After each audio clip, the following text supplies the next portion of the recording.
தயவு அருட்பெருஞ்சோதி தனிப்பெரும் கருணை மெய்யகத்தே விரைந்து வம்மினிங்கே நித்திய மெய்வாழ்வு பெற்றிடலாம் கண்டீர் என்றும் சிற்றபையில் பொற்சபையில் புகும் தருணம் இதுவே என்றும் அறைகூவல் விடுகின்றார் சுத்த சன்மார்க்க சத்திய தலைவர் நம் திரு அருட்பிரகாச வள்ளலார்.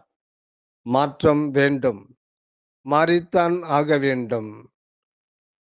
பகுத்தறிவுடைய மனிதன் தன்னை தேக நிலையிலிருந்து விடுவித்துக் கொண்டு கடவுள் நிலையில் இருத்திக் கொள்ள வேண்டியவனாய் இருக்கின்றான் என்கின்றார் தயாநிதி சுவாமி சரவணானந்தா.